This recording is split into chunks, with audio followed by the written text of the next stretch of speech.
All right, today we are going to talk about how you can onboard senior level people coming into your company. So these can be managerial people, these can be directors, VPs, C-level people, new people that are joining your company. And so I want to share a story real quick. I remember back in the day, I led marketing at a startup. And, I thought me coming from the tech world, I worked in software, I worked in a startup, I was cool, right? This was back in 2012. And I joined the ad agency that I took over, that the one that I own now, Single Grain. I came in and I did not build rapport with anybody.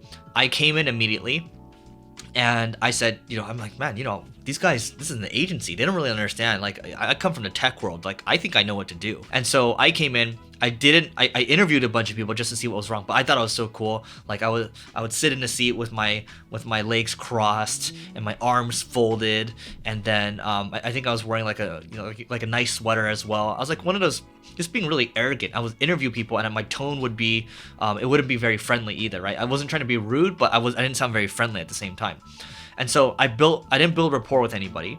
Okay, I made sweeping changes without consulting anybody. So what I basically did was I said, hey, we're shutting down the San Francisco office.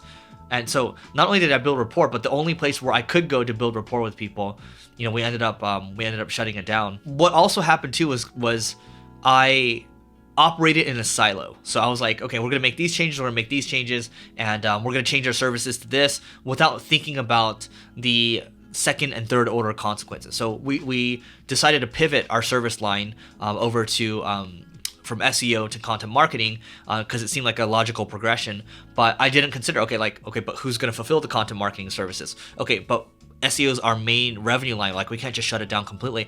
I wasn't thinking about, okay, if I do this, what happens next? And then what happens after that? And what happens after that? So I didn't think about those situations. And then that led to a lot of resentment. Also, when I first came in as well, I laid off 4 people without really thinking about, their tenure with the company. I didn't think about, how to take care of them as well. I had good intentions, but there's a lot of things that I didn't know. Because keep in mind, I'm not trying to make excuses for myself, but I was still very early in my career. I was about 26 years old or so. But I thought I knew everything, and that's the key thing. When you're onboarding new managers, or when you're onboarding new C-level people or VPs, they're gonna come in and they understand that you've hired them because they're smart and they have a track record and they have experience.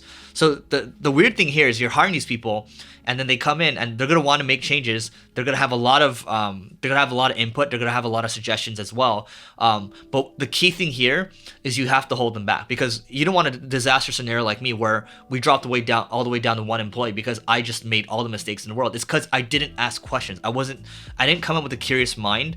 I didn't come in to try to understand the operating system first. And because I didn't try to understand the company, I didn't try to understand the context, I didn't build connections, what happened was I feel like everybody hated me. Again, that's my fault totally, because I didn't know what was going on. I wasn't aware. Just over the years, I would see these other my other friends joining other companies, and same thing would happen to them. They would come in, good intentions, they want to make a bunch of changes, and then people would just be like, I don't know why everyone hates me. They don't want to do my changes. I don't even know why I'm part of this company. And then they start to feel like, maybe they should quit. But if you think about it, you got to look at both sides. You come into a company, and then other people are kind of established, from a political standpoint, they're established, they've kind of been doing things already, and they have, they might have some influence in the company, and then you come in on their turf and you start to make all these suggestions.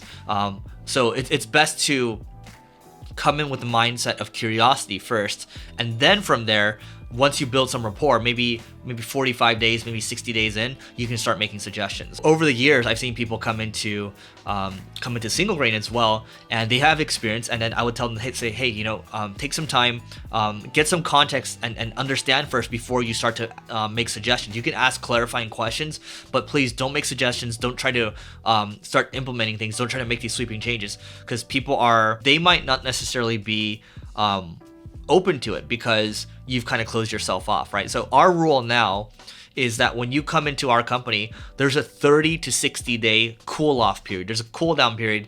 You are not allowed to make suggestions. You are not allowed to implement anything new. You are allowed to ask clarifying questions, and just take notes of all the changes or all the questions that you have or all the suggestions that you might have. And after the cool down period ends, you can you can have at it, right? But what ends up happening too is that you coming in, you're the manager or senior level person, you're gonna start to realize that, man, a lot of the things that they're doing actually make sense. Now I understand, like if I first came in and I started to make this change, like, you know, it might have been, I might have thought I was right, but watching them do it, things their way, it actually makes a lot of sense. And oftentimes what you'll find too is a lot of suggestions that you might have, the team might have tried it already and they can give you the context around that. So getting the context is super important. Understanding the current operating system and then coming in and making the necessary changes, that's what's important. Because oftentimes when you come to a company, sometimes you might need to make sweeping changes. I think that's actually rare. But when you come into a company and what you're looking to do is you're looking to make tweaks,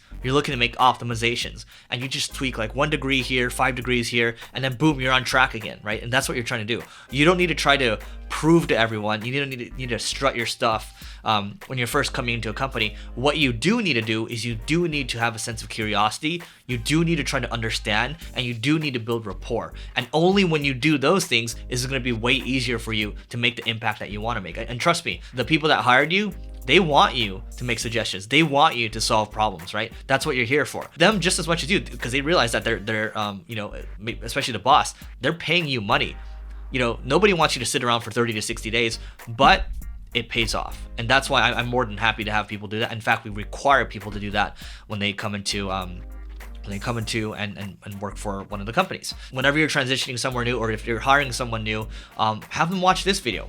This video will basically guide you in terms of, you know, what you need to do, and it's fairly simple. Just have a cool down period before you start making suggestions and implementations, and you're gonna be in a good spot. So seek to understand, and then you will be good to go. All right, so let me know what you think in the comments below. Don't forget to hit the subscribe and the bell button if you want to see more content like this, and we will see you tomorrow.